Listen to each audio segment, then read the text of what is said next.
Talvez você concorde comigo, talvez não, mas eu tenho um episódio preferido entre muitos episódios que eu gosto muito de The Sopranos, e não é só eu que acho isso não, tá?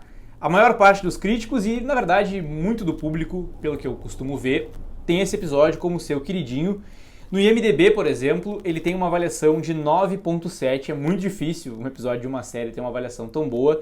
Eu tô falando aqui do 11º episódio da 3ª temporada de The Sopranos, Pine Barrens. Oi, eu sou Henrique Massaro, esse aqui é o Troca Letras, o canal que eu criei para falar sobre filmes e séries. Aqui mais um vídeo falando sobre The Sopranos. Nesse vídeo eu vou analisar do início ao fim o episódio que para mim e para muita gente é o melhor e mais amado episódio de The Sopranos. Se você aí do outro lado gosta dessa série, já deixa um like aqui no canal, comenta aqui embaixo o que tá achando desses conteúdos. Não deixe de conferir também a minha playlist sobre The Sopranos, que tem vários vídeos ali.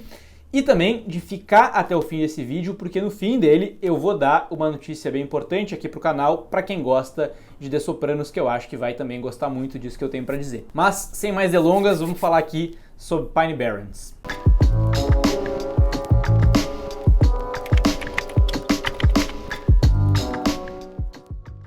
Esse episódio começa com uma cena da Gloria Trillo, uma das amantes ali, a amante do momento do Tony Soprano. Ela tá no barco dele, quando o telefone toca, ela tá escutando a música baixa, né, e o telefone toca, e ela atende, e é uma ex-amante do Tony falando que esqueceu a sua medalhinha religiosa, provavelmente ali no barco dele. Ela se mostrou um pouco enxerida ali de atender o telefone dele, né, no barco dele quando ele não tava, mas enfim, aconteceu essa conversa. A ex-amante do Tony não se identificou como sendo uma ex-namorada, né, ela falou uma outra coisa, mas agora meio que percebeu. Quando o Tony chega no barco, ele tem um presente pra Glória. Ele obviamente achou estranho ela ter atendido o telefone, mas ele meio que perdoa, ele não fala nada e mais do que isso, ele é sincero com ela, uma coisa que não é um traço muito comum do Tony Soprano. É um cara que mente do início ao fim da série, e ele fala, na verdade, ela é uma ex-namorada minha, eu quero ser sincero contigo, e para surpresa dele, a Glória surta completamente, atira o presente que ele comprou pra ela longe e vai embora. É uma cena que deixa ele bem chocado. Na cena seguinte, a gente vê o Paulie sendo Paulie, ele fazendo as unhas quando o telefone toca, e é o Tony perguntando se ele conhece algum russo lá que tá devendo $5.000 para eles e pede pro Paulie ir cobrar. O Paulie tá precisando se provar ali pro Tony naquele momento da série, ele diz, por que o Silvio não vai? O Silvio tá doente, tem que ser tu, vai lá e resolve essa parada. Ainda tem uma outra cena mostrando um outro núcleo da série, lembrando que The Sopranos faz muito isso, né? Ele se preocupa com o desenvolvimento dos personagens, então no mesmo episódio, por mais que esse episódio tenha um foco ali de algo que vai acontecer, às vezes esse algo que vai acontecer não é tão claro, não é o caso aqui, mas isso acontece também. E ele dá o seu tempo para que os personagens se desenvolvam, para que os conflitos ali de cada um deles vão andando, e aí a gente vê o Tony e a Carmela, né, a sua esposa, na terapia. Eles falam sobre várias coisas, falam sobre o namoro da Meadow com o Jack Jr., falam sobre os problemas que o Tony teve com o ex dela simplesmente porque ele era negro, e falam que o relacionamento deles está numa boa. O Tony realmente está acreditando nisso, e ele não fala isso, mas ele acredita que é porque ele conseguiu um equilíbrio ali com a Glória como sua amante e com a Carmela em casa. Ele tem essa característica, né? Ele acredita nisso mesmo. Ainda num outro núcleo, a gente também vê rapidamente a Meadow na faculdade, que está doente, fazendo, né, o dever de casa com o Jack Jr., seu namorado, que quer sair, quer fazer alguma outra coisa, e ela está doente, não pode sair. Ainda tem esse núcleo que é mostrado rapidamente também. Aí sim, voltando agora pro Paulie, ele tá com o Christopher e eles vão na casa desse russo que tá devendo dinheiro pro Tony. E aí tem um daqueles diálogos que nesse episódio acontece várias vezes, que é muito Sopranos, que é uns, né, nas sutilezas ali, que torna essa série uma das séries mais engraçadas, na minha opinião, apesar de não ser uma série de comédia. Tem muitos momentos cômicos, que pra mim, sempre que eu falo aqui de algum filme, de alguma série, a coisa mais difícil que tem é falar sobre questões de comédia, porque eu acho que é muito difícil de analisar, tira graça na hora de analisar e na maior parte das vezes não faz jus a assistir aquilo ali, né, assistir a obra. Então, como eu tô imaginando que todo mundo aqui já assistiu esse episódio, eu creio que não vai estragar a experiência. Eles falam sobre os russos enquanto eles estão esperando, e aí eles falam, os russos não são tão ruins assim. E aí o Paulie fala, não, diz isso para as ogivas de Cuba, né, as ogivas nucleares. E aí o Christopher fala que achava que aquilo era futuro. Não, achei que isso era um filme. Então mostra um pouco a ignorância desses personagens também, né, nesse universo todo. e tem essas várias pitadas cômicas, e nesse episódio tá cheio delas. Eles não hesitam em fazer um estereótipo do russo aqui, né, com esse cara, não hesitam mesmo. Esse cara ele abre a porta, de manhã ele tá bebendo, né, fazendo ali o perfil do russo beberrão, e ele mostra que ele tem um controle remoto universal de televisão. Isso se torna uma questão ali naquela conversa. E aí nessa cena o Paul repete uma série de frases e palavras e comentários que vão direto no estereótipo, né? Ele fala da KGB, chama o russo de camarada, fala em rublos e pega o controle remoto dele, e o russo simplesmente manda ele botar de volta no lugar. O Paul quebra o controle remoto na frente dele, uma coisa desnecessária, e ele simplesmente começa a se pegar, começa a brigar. E o Paul meio que acha que conseguiu matar o russo ali no meio daquela briga, porque ele pega uma luminária e bota no pescoço dele e acha que quebrou a traqueia dele, ele cai desmaiado ali no chão, eles acham que ele tá morto. Era uma coisa muito simples de ser feita, eles só estavam indo ali para pegar o dinheiro, uma coisa completamente diferente acontece, desencadeia uma série de acontecimentos ali em uma questão de segundos, e eles terminam indo colocar esse russo ali no porta-malas do carro. Aliás, isso que eu comentei é bem importante para esse episódio, e isso é uma das questões que torna ele tão divertido, assim, tão engraçado, né? Que é essa coisa de uma série de erros, assim. Um erro que vai desencadeando e outro, e a coisa termina numa forma que ninguém poderia imaginar. Isso é uma coisa bem presente nesse episódio aqui no Pine Barrens. O Tony e a Glória estão no quarto quando o telefone toca, e é o Paul do outro lado da linha contando mais ou menos o que aconteceu. O Tony vai pro banheiro para falar com ele e fica bem puto porque dali a algumas horas ele vai ter que encontrar o Slava, que é o chefe desse russo, né? Não sabem se eles têm uma relação. Ele não pode dizer que os homens dele acabaram matando o cara. E ele diz pro Paul resolver fazer com que, enfim, que isso não seja descoberto e tal. A Glória vai falar com o Tony, provavelmente ficou meio puta porque ele foi falar no banheiro sozinho, e convida eles para jantarem naquele dia, e ele acaba aceitando e tal. O Tony ficar dividido entre a mulher, entre a sua esposa e a ligação do Paul no telefone ali com o Christopher vai ser também uma coisa muito presente nesse episódio como um todo. Assim como vai ser também o fato de que o Chris não tomou café da manhã. Ele vai dizer isso pro Paul na cena seguinte, quando eles estão abastecendo no posto de gasolina com o russo ali no porta-malas. E isso também vai crescer ao longo desse episódio, é um fato que vai virar uma coisa que ninguém esperava. Lá no fim, o fato de ele nem ter comido nesse dia. Ele disse que ele quer comer, o Paul disse que depois a gente faz isso. As pessoas estão passando ali, enquanto eles pensam o que eles vão fazer, o Paul decide, bola um plano deles levarem o russo, o corpo dele, para Pine Barrens, né?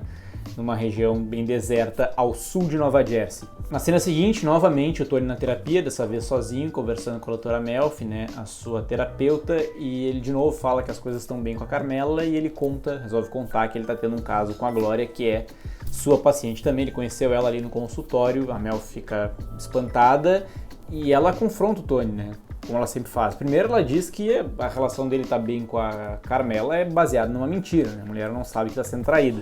E segundo, ela faz ele refletir ali sobre o fato de porque ele ter procurado uma mulher como a Glória, que é claramente instável, ela conhece ela bem, novamente confrontando ele com o fato dele ter uma coisa muito mal resolvida com a sua própria mãe, com a Olivia, né? Que era uma mulher assim também, completamente instável e difícil que tinha dificuldades de amar outras pessoas, para colocar dessa forma. Aí a gente volta pro Christopher e pro Paul, e a gente vê uma sequência de imagens que mostram eles indo para um lugar cada vez mais deserto, até eles chegarem a Pine Barrens, abrir o porta-malas do carro e perceber que o russo, na verdade, ainda estava vivo. Eles levam ele para um lugar ainda mais deserto ali em Pine Barrens, e resolvem que eles vão cavar uma cova para ele, eles vão matar ele ali mesmo e cavar uma cova. E aí o que acontece é o seguinte, eles têm a brilhante ideia de dar uma pá para ele mesmo cavar sua própria cova, porque eles não querem se cansar. O Paul tem essa ideia, e aí o cara acaba golpeando eles e acaba fugindo, sai correndo. O Christopher e o Paul vão correndo atrás e começam a atirar nele. Uma bala inclusive ricocheteia no Christopher, passa de raspão nele. E eles vão atirando e acham que acertaram o cara. Dá a entender que eles acertaram o cara. Só que, cadê o corpo? Não tem corpo. Eles andam horas e horas e não encontram o corpo. Inclusive, nesse momento tem uma cena que é de um plongé, assim, né, do chamado ponto de vista de Deus, que parece que ele está sendo visto, os dois, o Christopher e o Paul, de cima de uma árvore. Isso gerou uma série de teorias de que o russo teria subido na árvore e se escondido ali. Isso nunca foi respondido, não foi respondido por esse episódio. Inclusive o David Chase criador da série, diz que várias vezes é questionado sobre isso. O que aconteceu com o Russo é uma pergunta que acontece toda hora, inclusive tem entrevistas dele falando sobre isso, e no podcast que é Talking Sopranos, que é do Michael Imperioli com o Steve Schirripa, eles falam também sobre isso, né, que o que aconteceu com o Russo. Ninguém sabe, inclusive o Christopher e o Paulie não sabem nesse momento, por isso que eles ficam procurando por horas e horas o bendito Russo. Aí tem mais uma ligação do Paulie com o Tony. Eles perguntam onde é que tá o pacote, falando ali em códigos. E ele fala, o pacote acertou o Christopher com o instrumento e fugiu. O instrumento, a ferramenta, era a pá que ia cavar o próprio túmulo. E aí nesse momento eles começam a ter interferência de sinal, não conseguem se comunicar direito, o Tony não entende nada, aumentando muito a raiva que ele tá sentindo dele, do próprio Paulie principalmente, e dessa situação toda que foi criada sem necessidade alguma. Motivo pelo qual o Tony tá puto é que ele vai ter que encontrar o Slava dali a alguns minutos, alguns instantes, algumas horas. E aí tem o dilema do Paulie e do Christopher. Eles começam a falar que eles não têm um isqueiro ali para fazer uma fogueira, para fumar um cigarro. Eles estão com roupas completamente inadequadas para aquele ambiente, né, que tá repleto de neve, muito frio. E começa a se desentender e tal, vão embora e eles simplesmente não conseguem achar o próprio carro, eles não sabem onde é que eles estacionaram, eles estão absolutamente perdidos ali no meio de Pine Barrens. O Tony vai encontrar o Slava, eles fazem uma transação financeira ali de $200 mil, né? O Slava é russo também, assim como o cara que tá fugido. E eles começam a conversar e tal, e o Tony começa a sondar para ver quem é afinal esse cara aí que eles acabaram matando, que eles perderam de vista, o que afinal aconteceu, e ele tenta descobrir para ver o quão ruim é a situação. E aí o Slava conta que eles lutaram na guerra juntos, que ele era como se fosse um irmão para ele. Ele salvou a minha vida, ele disse. Então assim, a situação já estava terrível, ela ficou pior ainda, porque eles não só tentaram matar e perderam um cara que pertencia a uma gangue com quem eles tinham relações, como era o cara que o cara tinha como um irmão, né? O Slava lamenta, diz, agora ele está entregue ao vício, mas eu faria qualquer coisa por ele, e mais do que isso, ele conta que na guerra ele teve uma experiência como soldado brutal, ele matou 16 chechênios sozinho, ou seja, isso tornou a situação ainda mais perigosa para o Christopher e para o Paulie e também, né, consequentemente para o Tony, porque era um cara extremamente perigoso que agora está fugido. Em mais uma ligação do Tony com o Paulie, essa talvez a mais engraçada de todas, e novamente com interferência, o Tony tenta explicar para o Paulie, esse cara que vocês perderam, ele é um ex-comando, né, como se chamavam, né, os soldados russos. Ele matou 16 chechênios sozinhos e ele era do Ministério do Interior. E aí o Paulie responde, como só o Paulie sabe fazer, get the fuck out of here. Get the fuck out of here. Não, é real, você tem que tomar cuidado e agora, mais do que nunca, você tem que matar esse cara, porque ele não pode voltar vivo para contar essa história pro Slava. E aí ele desliga e fala pro Christopher que não vai acreditar, esse cara ele é condecorado pelo Ministério do Interior, dos interiores e tal. E o Christopher fica incrédulo e diz que, não, mas a casa dele era horrível, como é que ele era especialista em interiores?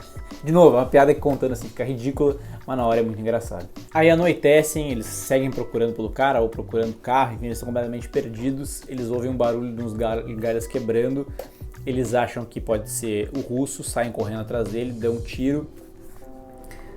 O Paulie cai barranco abaixo, sai cambaleando. Quando eles veem, na verdade, o Christopher acertou um cervo que estava passando por ali, né? Se ele quisesse acertar, talvez ele não conseguisse, mas acertou um cervo sem querer e no meio de tudo isso, o Paulie ainda perdeu o sapato dele no meio da neve. E tem uma questão que é bem engraçada também e bem simbólica para a série como um todo, que o Paulie, né, ele tá completamente descabelado, o cabelo dele tá completamente desgredenhado depois dessa queda. E isso é interessante porque eles contam que o Tony Sirico, né, que interpretava o Paulie, morreu recentemente esse ano.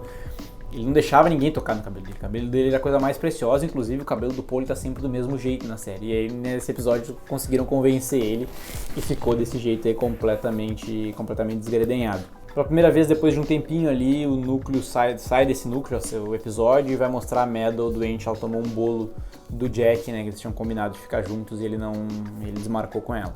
Lá em Pine Barrens caiu a noite completamente, eles estão totalmente ferrados, eles estão com muito frio, com muita fome. O Christopher quer comer umas frutas que ele vê no meio das árvores, o Paulie não deixa porque pode ser venenoso.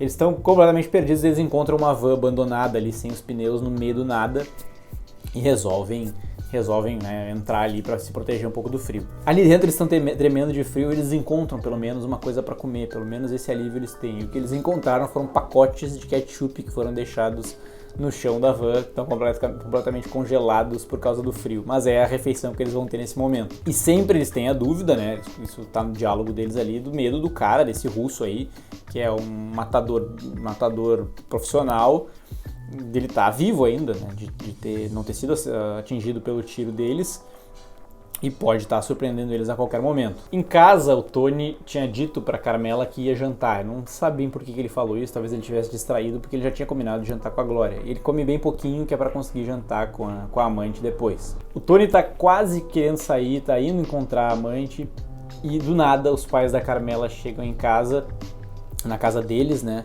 O que vocês estão fazendo aqui? Ele acabou de vir do médico, descobriu que tá com glaucoma. E aquilo ali vira uma tragédia ali pra família, coitado e tal. E o Tony fica meio assim, uma sinuca de bico de como é que ele vai sair agora que o sogro acabou de chegar e dizer que tá doente. No meio dessa cena, o Paul liga mais uma vez pro Tony. Ele tá batendo o dente ali, o Tony sai pra falar com ele, irritado. E ele fala, a gente tá completamente perdido, estamos morrendo de frio. E ele ainda tenta botar a culpa no Christopher, tenta fazer de conta que quem armou tudo, quem fez tudo errado foi o Christopher. E o Tony tá querendo sair, tá querendo se livrar daquela situação toda, aquela sinuca que ele foi colocado, ele tá meio que fazendo que vai sair, e a Carmela olha pra ele e pergunta, ela tá servindo um café pros pais e pergunta, tu vai tomar café também, né? Meu pai tem glaucoma. Como se fosse a associação mais óbvia do mundo. Não, tu vai ficar com a gente aqui, porque meu pai acabou de dar uma notícia triste, não pode estar pensando em sair. E ele fica preso ali naquele contexto. A Meadow pede o carro de uma amiga emprestada para ir atrás do Jack, saber onde ele tá. O Tony consegue encontrar a Glória, ele chega muito tarde, o jantar já tá frio, eles não puderam jantar juntos.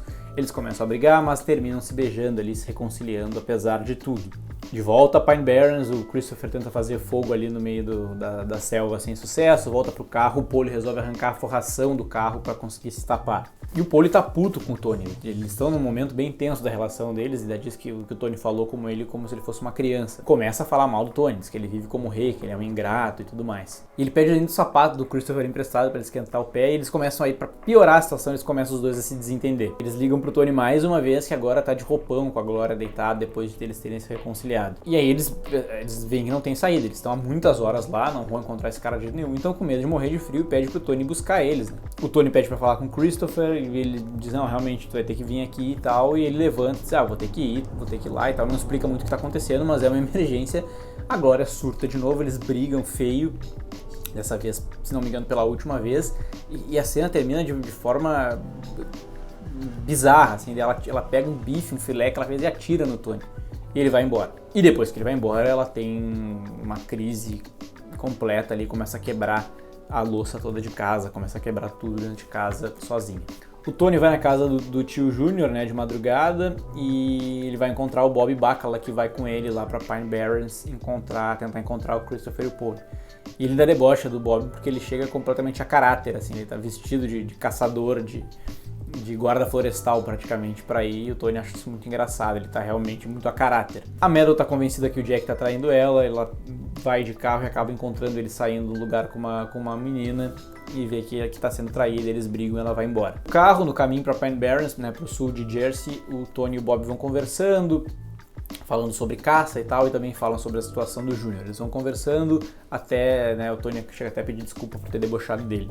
São 4h30 da manhã, o Paul está comendo um tic-tac que ele encontrou, o Christopher sai do veículo ali, sai da van abandonada, a gente vê também o Tony e o Bob finalmente chegando em Pine Barrens, e aí tem mais uma cena engraçada que é o Christopher resolve dar uma mijada ali, e ele resolve urinar do lado da porta do Paul, que tem um ataque, não é pra urinar do meu lado, eles começam a brigar também por causa disso. E aí o Christopher xinga o Paul também, diz que ouviu tudo que ele disse, tentando botar a culpa nele e tal. Eles começam a brigar feio por causa disso também. A briga fica feia mesmo, o Christopher chega a puxar a arma e depois eles se reconciliam, não, eu não vou te abandonar aqui sozinho e tal. É mais um elemento ali dessa relação toda conturbada e que foi elevada à enésima potência por causa da situação na qual eles estão. O Tony e o Bob Bacala resolvem esperar amanhecer para conseguir procurar melhor. Depois a gente ainda vê mais uma vez a Meadow na faculdade ali de cama, né, triste pelo que aconteceu com o Jack. De manhã, o Paulie pega um pedaço de carpete que ele arrancou do carro, da forração ali, amarra no pé para eles saírem para tentar procurar ajuda, ver se o Tony chegou e tal. Eles estão caminhando, o Paulie perde no meio do caminho, obviamente, essa proteção que ele criou pro pé, ele se irrita e resolve a solução brilhante que ele tem é dar um tiro no negócio. É uma coisa completamente sem sentido, assim, nonsense, mas também reflete um pouco dessa ira, assim. É uma coisa completamente sem sentido, mas por causa desse tiro, o Bob e o Tony acabam ouvindo o barulho, o Bob atira também, eles se escutam e aí acabam correndo os dois, o Tony e o Bob, na direção onde está o Christopher e o Paulie. O carro do Paulie sumiu, eles não conseguem encontrar o carro do Paulie, ninguém encontra, e se o russo pegou o carro e fugiu, uma coisa meio que não tem solução. Eles entram no carro, começam a conversar, o Paulie pede desculpa, eu sei que eu estraguei tudo, Tony, perdão e tal. Aí eles se olham e o Tony coloca mais uma responsabilidade no Paulie mais uma vez. Tá, e aí o que tu quer fazer agora? Tu é o capitão, tu que manda, a gente vai procurar, vamos embora, qual é que é? A responsabilidade é tua. E ele diz, não, vamos pra casa, deu, chega, vamos embora. Ali ele meio que aceita ali o peso que pode ter essa decisão, que na verdade acaba não tendo nenhuma. Aí o Tony ainda fala, se ele sair vivo dessa, a culpa é tua. Ele diz, ok, tudo bem. E a gente nunca mais vê esse russo. O episódio ainda termina, não é nessa cena ali, com o Paulie com maionese no queixo, sujo de maionese, como eles comentam. É o Tony na terapia de novo, né? Como eu falei, os núcleos se desenvolvem sempre. E a doutora Melfi, mais uma vez, está confrontando o Tony, perguntando quem que ele lembra quando ele vê a Glória. Uma mulher depressiva, instável, que é impossível de agradar. E termina o episódio com o Tony refletindo, obviamente, essa mulher é a sua mãe. Era isso que eu tinha pra dizer, essa foi uma análise do episódio que pra mim é o melhor de The Sopranos. Comentem aqui embaixo o que vocês acharam. E a notícia que eu tinha pra dar no fim do vídeo vai agora. Assim como eu fiz uma análise sobre esse episódio e já fiz sobre outros, eu vou fazer crítica de todos os episódios de The Sopranos. A minha ideia é fazer um por semana, desde o primeiro episódio até a gente terminar. O público de The Sopranos é bem engajado aqui no canal e eu acho que pode dar super certo. O que vocês acham? Já estou começando a produzir aqui, ao longo das próximas semanas eu devo lançar. Até o próximo vídeo, tchau!